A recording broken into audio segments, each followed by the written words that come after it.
Any health-related information on the following show provides general information only. Content presented on any show by any host or guest should not be substituted for a doctor's advice. Always consult your physician before beginning any new diet, exercise, or treatment program.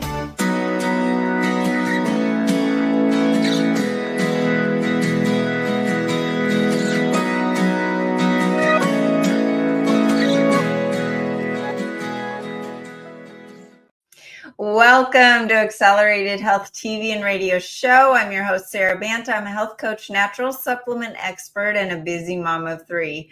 Make sure you hit the subscribe button below so every week you're notified with my new podcasts on Mondays and Tuesdays. And if you haven't already, join my free group coaching on Telegram with the link below. There is no downside. I teach you on a daily basis with tips and tools to enhance your health.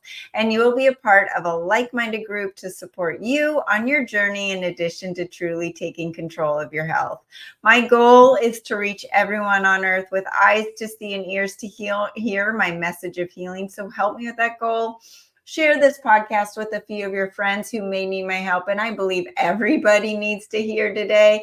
We have Kiran Krishnan back for the third time, and he is my gut guy. He's a research microbiologist and has been involved in the dietary supplement and nutrition market for the past 17 years. And my gut is the reason that I have brought you Accelerated Health products and the reason that I am doing what I'm doing. So welcome back, Kiran. I'm so excited to dive into this topic. And like I mentioned, you are my gut expert. So thank you personally, and thank you for being on again, because I think so many people are just dying and they're wondering why they're having this unexplained weight gain. So we're going to talk about how poor gut health impacts weight loss. And today, more than ever, it is an issue. So let's dive into it. Yeah, thank you, Sara. Thanks for having me. We've talked about leaky gut. We've talked about the mental connection between the gut and brain axis. We could definitely be diving into those topics a lot more, and maybe we will down the road. But today I want to connect the gut health with weight gain, because you and I both know we're living in a different era than our parents did. My parents never had health issues. They've never had weight issues, and they never thought about what they ate. And I feel like that generation got away with doing a lot more than what we're getting away with, because they were at least not being, they didn't have the glyphosate. They didn't have the processed foods. They didn't have the 5G, the radiation, the halogens in their foods and water. All of these things are stacking up. Let's not forget the stress level. I mean, there's so many things that are contributing to a leaky gut, dysbiosis, all of these issues, then playing with our brain, then leading to a symptom like weight gain. So I don't even know where to start. Well, yeah, there's many places to start, but let's hone in on kind of a root cause issue, right? So all of the things you talked about, you just listed there, the pollutants, the chemical contaminants in our food, in our water, the use of pesticides, herbicides, the overuse of antibiotics, for example, the high processing of foods, the fact that the majority of people aren't really even eating real food. They're eating non-perishable food that can sit on a shelf for 3 years in a plastic container that is full of additives and all that haven't actually been tested on the human system. And then of course you mentioned the stress and so on. All of those things we know are bad for our system. And most of those things end up being bad for our system by affecting the microbiome. Right. And that's a key component to all of this, because we have so many variables, right? And it can be very overwhelming for people, because you sit in your house and you go, oh my God, I just listened to this podcast, or just listen to that, everything around me is killing me, basically, right? Including the stress and everything. And then you turn on the TV or you go online, and all the politics and geopolitical issues and wars and all those drive a lot of stress and angst in people. it becomes overwhelming that there are so many things assaulting our system on a daily basis. Which one of those things do you deal with, right? Where do you start? Um, and what I like to offer to people is kind of a distilled down understanding of how all those things affect your system, so that even though you may not be able to control all those things, you can control how it impacts your system, right? So that's really the key here, right? You're not going to be able to stop all the pollutants in the air. You're not going to be able to stop your exposure to Roundup and glyphosate. You're not going to be able to stop your exposure to microplastics and radiation and all these things. But what you can do is try to exert some degree of resilience so that your system can deal with these things better, and it doesn't dismantle your whole health and wellness, right? And a lot of that comes down to revamping your microbiome and building some resilience within your microbiome. And weight is a perfect example of that, right? We've been spending billions of dollars. I think in North America alone, the estimate is around 70 billion a year on weight loss solutions. And yet obesity rates keep climbing, and obesity rates in younger and younger people keep climbing as well, right?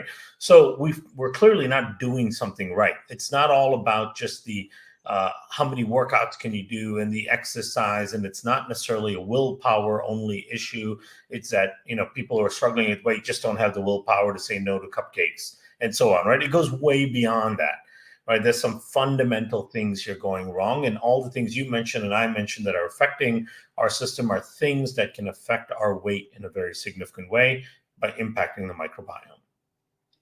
Absolutely. And I was just talking to a client this today, and she was talking about how, she had a bad issue with her husband, and ever since her stomach hurt.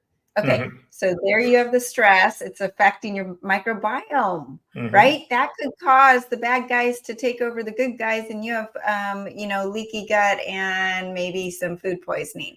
And Mm-hmm. it wasn't really from the food, but it was from the stress. Yeah. And, it's not just about calories in, calories out, but it's how the body's processing those calories differently when the gut is healthy.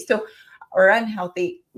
I'd love for you to explain the studies that you have done with mice or with people with the twins, where you've got sets of twins, same environment, same home, and different outcomes.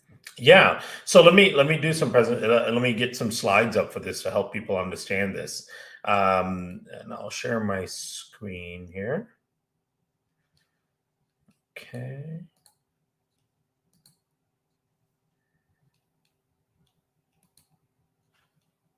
Okay. I think that popped up, right? Yep. Okay. There we go. Yeah, and to be clear, so I haven't done any of the studies on the discordant twins or mice. I did, and we ended up publishing a study on humans on weight, which I'll talk about at the end. And that's through a process that I call metabolic reprogramming. And I'll explain what that means as well, right? But this whole perplexing issue of weight gain and why the majority of adults in the Western world are overweight or obese, and why metabolically people are extremely unhealthy in the Western world, and all the metabolic related syndromes. So, we have this whole catchphrase called metabolic syndrome, which encompasses like 35, 40 different disease conditions, right? That includes diabetes, heart disease, Alzheimer's, polycystic ovarian syndrome, like all these things that are seemingly unrelated to one another. You might not think Alzheimer's or heart disease has anything to do with one another, but they do. They have very similar origins, right? You may not think diabetes and polycystic ovarian syndrome has anything to do with one another, but they do. They have very similar root causes. All of these things are a dysfunction of the metabolic system, weight gain, and having high adiposity. High adiposity means higher amounts of fat deposition, and that can be in a couple of different areas. One area is, of course, the subcutaneous fat. That's the fat in the kind of the under layers of the skin that you see distributed throughout the body, which gives a big body mass. But then even more dangerous fat is the visceral fat. And that's the fat around the midsection, right? So, and this is the fat that actually confers the highest amount of inflammation and metabolic disruption. So you've got this visceral fat that drives a significant amount of disease risk, and you've got this the subcutaneous fat that's distributed throughout the body that can also cause some illness. But the visceral fat is very, very important. Now, as I mentioned earlier, we've been spending billions and billions of dollars every year for the last several decades on all kinds of weight loss solutions and ideas and diets and exercise programs and all that. And yet the obesity rates keep increasing. So then it was hypothesized that there's a missing link here in the thinking around obesity. And as you mentioned, the thinking used to be simple: calories in, calories out, willpower, don't eat the cupcakes, don't eat the donuts, choose a broccoli and work through that willpower, and then, burn enough calories at the gym, more so than you're taking in. And that should be the solution, right? But it's not for many people. It's a lot harder than that, because there's some fundamental things happening in their bodies that aren't really allowing them to gain the response that they assume they should gain from simple watching what they eat and burning more calories, right? And this is where the programs really fail, because a lot of people should start to lose weight in a noticeable fashion just by watching what they eat and increasing their activity. But there's a good portion of people that don't see much response even from doing that. And that may be because of some fundamental missing link. And that's where that missing link came in, is the role of the microbiome with weight management, right? And some of the early studies on this are now more than 10 years old. And what they were looking at is what we call discordant twins, right? So discordant twins are identical twins. So they have exactly the same genetics, in the same household, raised with the same parents, eating the same thing. But one twin is obese and the other twin is lean, right? So then the question is, how is it that they are so different biologically, even though the genetics are exactly the same, the environment's exactly the same? So then the hypothesis was there may be a difference in their microbiomes, right? So there's been a number of studies where they take genetically identical mice, they feed them a given diet, right? Just a staple amount of food every single day at the same time. Then they take microbiomes from the skinny twin versus the obese twin, and then they implant those into different sets of mice. The mice that get the obese, that gets the obese twin's microbiome always gains weight. And the mice that gets the skinny twin's microbiomes always stays lean, right? And this is feeding those mice the same exact diet. And it doesn't matter what you feed them. So then you can actually do studies where they cross it over, where they take the obese mice, they obliterate their microbiomes by antibiotics, and then they put the lean twins microbiome in the obese mice, and then they put the obese twins microbiome in the lean mice, and then they see a change where the lean mice now become obese and the obese mice now become lean, right? And again, they don't change anything about their diet at all. Right. So this was early indication. There was lots of variations of this kind of study, early indications that there are things within the microbiome that seem to dictate whether or not this animal is going to gain weight or stay lean. And it's not diet related, right? Meaning it didn't matter that both sets of mice were eating the same amount of calories, the same amount of food at the same time each day, right? So how your body responds to food makes a big difference on whether or not you stay lean or you gain weight. And there are a certain percentage of people, and I would say it's probably a higher percentage than we think. It's probably 40+% of people within the population that really will struggle, where their body has a microbiome that's a pro-obese microbiome, right? There's a pro-lean microbiome and a pro-obese microbiome. And I think a large percentage of people have that pro-obese microbiome due to a few factors, right? So we can dig into what some of those factors are. So for example, when you look at the microbiome of obese individuals versus lean individuals tend to have high levels of organisms like Akkermansia muciniphila. Akkermansia muciniphila is inversely associated with obesity, diabetes, cardiometabolic disease, and low-grade inflammation. These are the main things in that whole metabolic syndrome category, right? When you have high levels of, or good levels of Akkermansia, you tend to be lean, you tend to not have metabolic disease. If you have low levels of Akkermansia, you tend to have elevated risk for obesity and metabolic disease, right? So Akkermansia is a mucin-degrading commensal bacteria. It lives deeper in the mucin layer in your intestine. It's demonstrated to be able to reverse high-fat diet-induced fat mass gain, right? So they've been able to do this on animals where they take animals and they feed them a really high saturated fat diet over a period of time. And these aren't good fats by any means. And those mice will gain weight over time.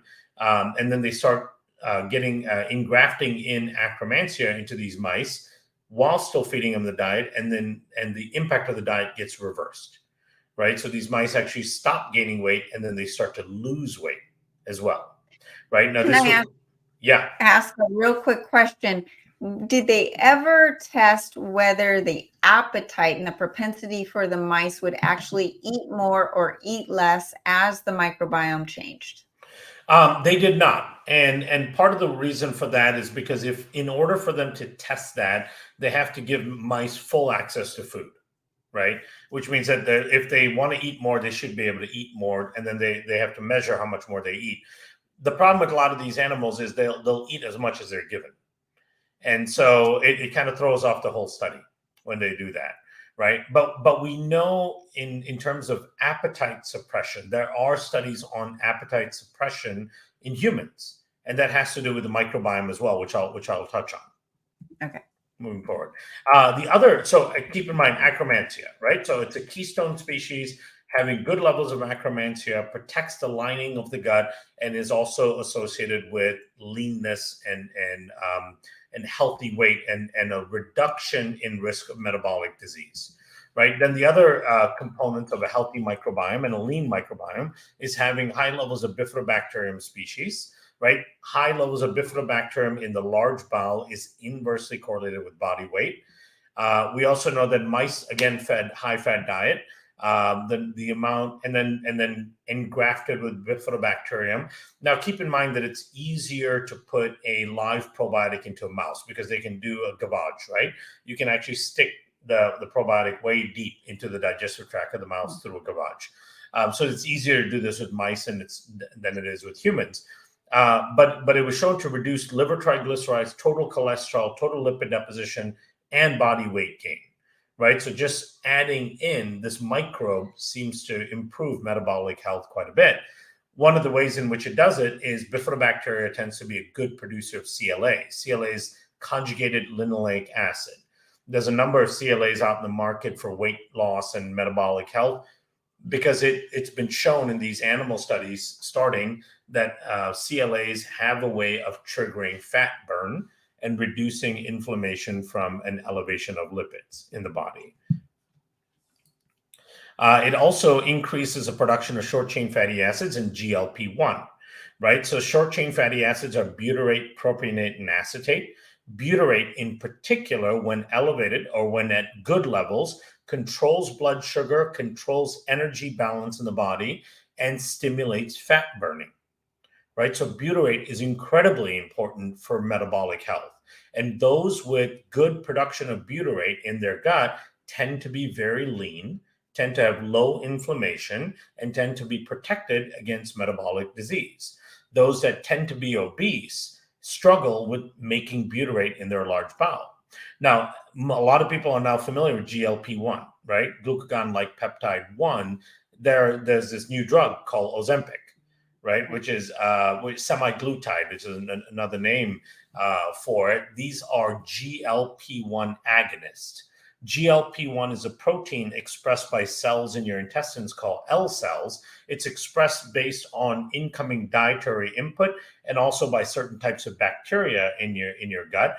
When GLP-1 is expressed, it induces metabolic control on sugar, and it controls appetite, and it controls digestive transition. So you actually feel full for longer. This is one of the key things that reduces appetite in individuals. And then it also controls metabolic processes. So fat burning, utilization of sugar properly, and so on. This is why this semaglutide and Ozempic, these GLP-1 agonists, these peptides have become so popular because they're now the new hot weight loss drug, right? But your microbiome has the ability to upregulate GLP-1 if you have a pro-lean microbiome, which means you have good levels of Akkermansia, you have good levels of bifidobacteria, right?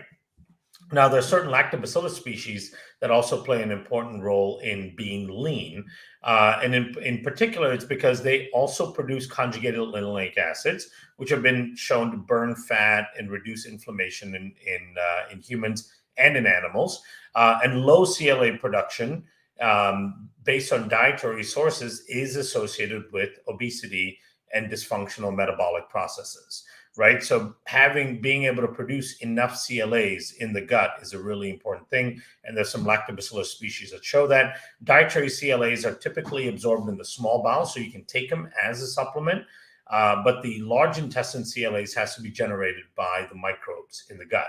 So you could take CLAs as a supplementation. It may help with obesity, with weight management and metabolic health. But at the end of the day, you want to get a lot of endogenous production of CLA in the large bowel. You want to get a lot of endogenous production of short chain fatty acids. You want to activate GLP-1 naturally, and you want to activate a couple other systems, one called cyclic AMP and another one called AMPK.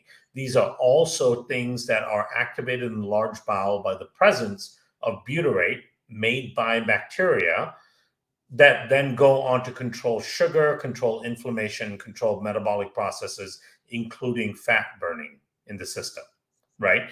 So if you just imagine two individuals, one that doesn't have these features, they have low Akkermansia, low bifidobacterium, low levels of lactobacilli, especially the ones that make CLA in your gut. When those individuals eat food, compared to someone next to them that, let's say, is lean and has really good levels of bifidobacteria, really good levels of Akkermansia, really good levels of lactobacillus, and produces high levels of short-chain fatty acids. When both those individuals eat food, right? Food, as it passes through the stomach, gets acidified and starts the digestion process, goes into the small bowel, goes through the digestion and assimilation process, enzymes breaking down macromolecules into micromolecules, amino acids and all getting absorbed, glucose getting absorbed, fructose getting absorbed, fatty acids getting absorbed. Then the rest of the food goes into the large intestine, where in the individual with a pro-obese microbiome, it's not being converted into butyrate. The food's not is not activating GLP-1. It's not activating AMPK and so on. So then their satiety signals aren't being kicked off. They still feel hungry, even though they've eaten an adequate amount of nutrition. The food dumps into the large bowel. It sits there, it ferments, but it doesn't produce the right things because they don't have the right bacteria. So they're not activating the satiety and hormones. They're continuing to produce hormones that are associated with hunger, like ghrelin. And they're not controlling blood sugar. Blood sugar is rising from the sugars that they're absorbing and that they absorb in the small intestine. They continue to perhaps absorb. And then their fat burn is basically turned off, because now the body's like, oh my God, we have a lot of sugar. We have to produce as much insulin as we can. We got to try to control the amount of sugar in the blood. And then they're in a sugar breakdown process. They're not fat burning at all. And they're not satiated. They're continuing to feel hungry. They'll continue to eat more. In the other individual that has a pro-lean microbiome, when the food dumps into the large bowel, much of it is being converted into these short-chain fatty acids, which then activate things like the leptin, which then reduces hunger and increases satiety, right? So now those individuals are like, okay, I'm full. I don't need to eat anymore. They feel the actual satiation of food. They no longer have a desire to eat. So they stop eating. They don't take in excessive amounts of calories. And then, because of the production of short-chain fatty acids and conjugated linoleic acids, their body goes into this sugar control fat burning mode. So insulin is released as needed to bring sugar into the cells and get it metabolized and used, or converted to storage form called glycogen in your muscles or in your liver. And then the rest of the body goes into fat burning mode. So you're no longer hungry, you're not eating anymore, and your body's turned on this massive fat burning machine, right? So that's the same exact meal for both of those individuals, with a completely different response in those individuals, right? And so for the first person with the pro-obese microbiome, it takes so much more for that individual to lose weight because they have appetite control issues. They're not burning fat efficiently. They've got poor glucose control. They've got high degrees of inflammation. And because their microbiome's messed up, they probably have high stress and anxiety as well, which actually screws up your metabolism even more. So they've got a confounding of issues that keeps them in this metabolic distress. Right? This individual here, it's much easier for the other individual, the pro-lean microbiome individual, to stay lean, to burn fat, to build muscle, to activate myokines through the microbiome, to activate muscle building, to assimilate nutrients, to feel full, not overeat. All of these things are working the way it should work in these individuals. Right. So short chain fatty acids are really a key component of here. These particular, specifics like protein coupled receptors, GPR41 and 43 that are found on fat cells get activated by short chain fatty acids, which stimulates the production of leptin, which is a satiety hormone. Right. So that's what I mentioned in the previous slide. This is showing you how it's done. Right. So you produce short chain fatty acids by these beneficial microbes like Bifidobacterium, like Fecalum bacterium, like Akkermansia, and then that activates the satiety signals. They also upregulate AMPK, which I mentioned, which is an enzyme that monitors cellular energy and upregulates fat burn so that you can improve cellular energy throughout the body. And in obesity, those with low short-chain fatty acids tend to have less of this satiety signaling and less of this fat burn capability. Right. And their livers also tend to go through more toxicity. Their leaky gut tends to be much more profound. So they have chronic low-grade inflammation, and they can't produce the metabolic control mechanisms as well as individuals who have a pro-lean microbiome. So that's really the key. And this leaky gut issue is really at the root of it, because then you have the lipopolysaccharide, which we talked about last time, that endotoxin that leaks through in people with leaky gut. Not only do they not have the right microbes in abundance to control appetite, fat burning, and all that, they also have chronic low-grade inflammation.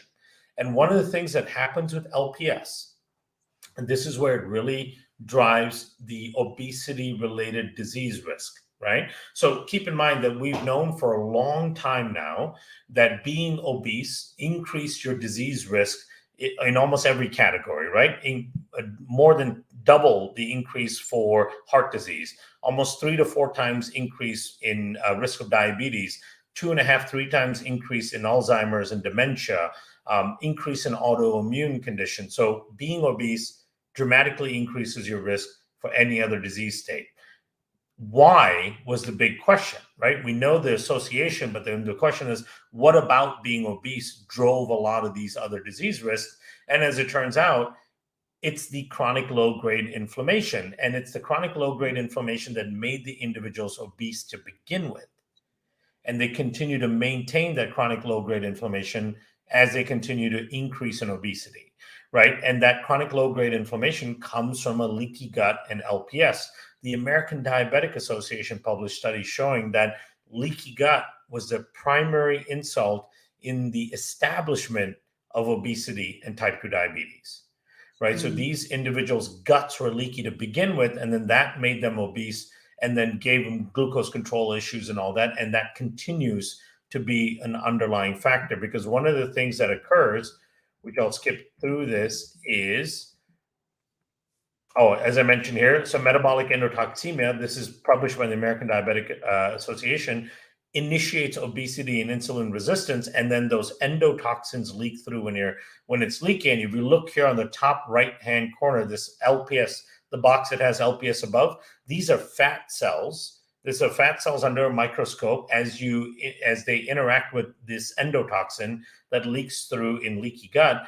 The fat cells, when they interact with the LPS endotoxins, triple in volume, right? So imagine your gut is leaky, you eat food, a bunch of endotoxins leaks through. Of course, you're not producing short-chain fatty acids and CLA, you're not activating the satiety signals, you're not activating the fat burning signals, and so on. And on top of that, these endotoxins leak in, they interact with the fat cells in your midsection, and it swells the fat cells almost to 3 times their normal volume, dramatically increasing the volume or adiposity in many of these individuals, right? And that same LPS also creates insulin resistance in individuals, causing then diabetes and so on. That's why obesity and diabetes kind of goes hand in hand. So there's lots of studies that show this. And then ultimately, there's 2 things to think about: leptin resistance.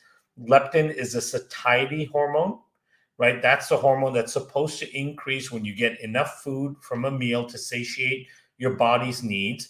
Then the ghrelin, which is the hunger hormone, starts to dissipate, and leptin, the satiety hormone, goes up. That change is controlled by your microbiome, right? And so if you don't have the right microbes in your microbiome, your body does not respond appropriately with leptin when you eat food, and thereby you keep eating because the satiety signals aren't working that well. Ghrelin, the hunger hormone, continuously is expressed in these individuals, right? And I see this with like kids, for example. My kids who are metabolically healthy, their leptin and ghrelin signals work really well. Even foods that they absolutely love, right? Like take like pizza or donuts or something like that, right? Just bad things at a birthday party or something like that. They'll eat a piece of cake until they're satiated. And sometimes it might be a third of that piece or half of that piece. And when they're done, right? They can push it away. They go, oh, I don't want any more. Right. And so, but an adult will more often than not find that difficult. If we have a piece of cake, we're probably going to finish the whole thing, even though we don't need it and our body doesn't need it. But kids are actually really good when their leptin and ghrelin function works really well. They can push things away. The satiety signals are very strong in that once you're done eating, you're done. Food is no longer attractive. It no longer satiates you. Your satiation is high, right? So these are some of the issues that we tend to see. And I can stop sharing now because I don't know. Let me just look and see if I have the study that we did. If I don't, I can speak through it. But here's some things that we need to think about, right? So if we're looking at reprogramming our body to respond differently to food, if we all want to be that person that we've always said, oh, they can eat whatever they want, never gain weight. The difference between those individuals and somebody that's struggling with weight is that their microbiome affords them to be lean and metabolically healthy, right? So obesity, from a microbiome perspective, is associated with low levels of bifidobacterial species, low levels of Akkermansia muciniphila, low levels of certain postbiotics that these organisms produce, like short-chain fatty acids and CLAs, and then high levels of leaky gut or metabolic endotoxemia, right? So in order to shift your microbiome so that you can become metabolically healthy, and so that any sort of change in diet and increase in exercise will show a much more profound effect on your body composition, you need to change your microbiome by increasing bifidobacterium, by increasing Akkermansia muciniphila, by increasing the endogenous production of short-chain fatty acids, and by stopping leaky gut, right? If you do those 4 things, then you're changing and reprogramming your microbiome, right? So let me see if I have that data here. I show how we stop leaky gut, which I can go through. Oh, here it is. This is a study we actually ended up publishing at the end of 2022. This was based on my hypothesis of metabolic reprogramming, right? The idea was that you could take an overweight or obese individual and you could change aspects of their microbiome and get them to lose weight, especially the most important weight, which is the visceral fat mass, right? We can get them to change the visceral fat mass, reduce body weight, reduce inflammation, improve fasting insulin, reduce obesity-related inflammatory markers, just by changing the microbiome with no change in diet or exercise. So that was this study, right? Because that is a true test of a reprogramming of your metabolism that even though you're still eating the bad food and you're not active, your body can start to respond differently to food, right? So this is a double-blind placebo-controlled study that we did with University of North Texas. We did Bacillus coagulans and Bacillus subtilis, two of the main strains in megaspore. And then we did a xylo-oligosaccharide, which is a prebiotic. And the reason we did that prebiotic is because it has data showing an increase in bifidobacterial species, right? And we know that the bacillus, the subtilis, and the coagulants increase akkermansia. And that's all these individuals did, right? So these are overweight individuals. And we use DEXA scanning, dual X-ray scanning, which is the most accurate body composition scanning that you can do, right? And we split the overweight individuals in two groups. One got the placebo, one got the probiotic and prebiotic. And both groups are instructed, don't change anything about your diet. Don't increase and change anything about exercise or activity. 90 days later, we saw a 45% reduction in visceral fat mass in the individuals taking the probiotic and prebiotic, right? Wow. 45. And another exciting thing, about 9 pounds increase in lean mass, meaning they were putting on muscle mass without exercising, right? So their composition is completely changing. They had a reduction in fasting insulin levels, so their glucose management was much better, and a reduction in a number of key obesity inflammatory markers. And I don't know if I have it here. Nope, I don't have it here. But we also did an RNA blast to look at what are all the genes that they're activating. We saw significant changes in 25 genes that are associated with improved metabolic health in these individuals as well, right? Wow. So we were showing that we can reprogram these individuals' bodies to respond to food differently without having to even diet or exercise. Now, I would never advocate not watching what you eat and just eating junk and so on.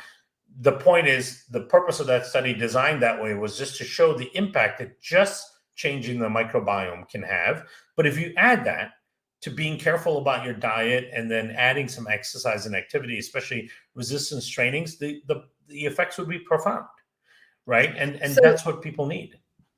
So just to be clear, I want to emphasize this. The Mega-4 biotic and the Mega Pre are the two supplements that you used in the study.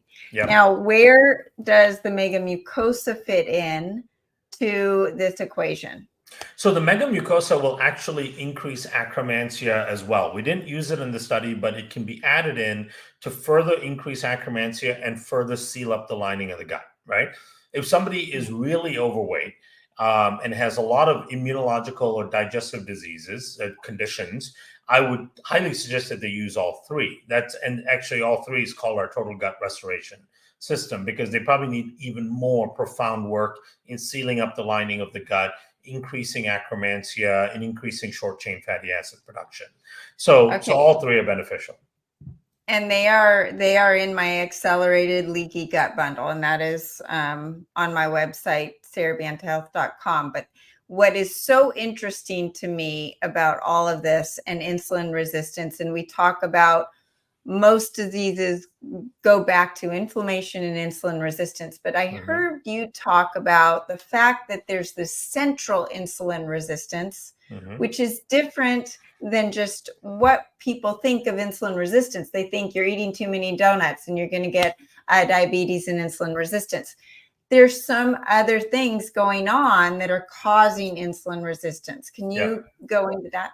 Yeah. So insulin resistance, like you mentioned, used to be something that followed obesity, right? So people got overweight, and it's because of their diet, and they're eating too many things that spike insulin on a daily basis.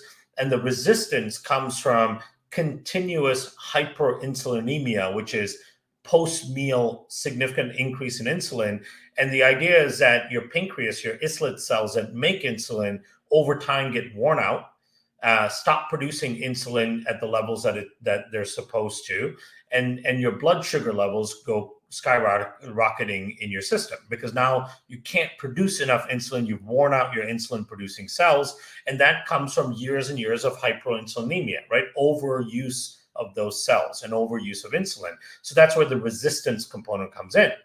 However, Over the last 15 to 20 years, we're starting to get reports of individuals coming into the doctor's office of being of normal body weight or even lean, very lean, and sometimes even fit people of younger, who are in younger categories that are presenting with insulin resistance, right? So they don't fit the staple of this hyperinsulinemia, obese individual type of program. So then it was confusing as to why these individuals are showing insulin resistance despite being young and relatively fit. And as it turns out, this is due to something called central insulin resistance, where leaky gut and LPS, the endotoxin from leaky gut, leaks through the lining, makes its way to the brain, induces inflammation in the hypothalamus, which is part of the brain that has to read your blood sugar levels, right? So it's your brain reading your blood sugar levels and then dictating how much insulin you release. Now, because that part of the brain is inflamed, it no longer can read your blood sugar levels and it can't respond to your insulin needs. So that's called central insulin resistance, because now your brain is blinded to what your sugar levels are. Right. And now you're developing type 2 diabetes, even though your pancreas can make all the insulin it needs. And it's leaky gut that's inducing that. And in fact, the CardioPrep study, which I showed a very brief snippet of, I didn't dig into it, but the CardioPrep study is a 462 patient study over 60 months. They basically took lots of individuals, the 460 plus people that had high risk for type 2 diabetes. So they were pre-diabetic or they were on the road to being pre-diabetes. And then they followed a whole bunch of biomarkers in these individuals over 60 months to see which biomarker was the best predictor of their development of type 2 diabetes from being pre-diabetic, right?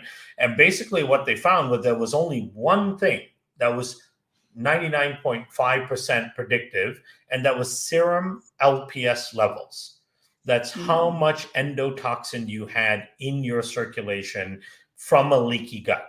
That was the only thing that was predictive in all of the cases for those that ended up developing type 2 diabetes. So that leaky gut is the biggest risk factor for metabolic disease, for getting obese, for staying obese, developing type 2 diabetes, and then everything else under the cardiometabolic syndrome spectrum.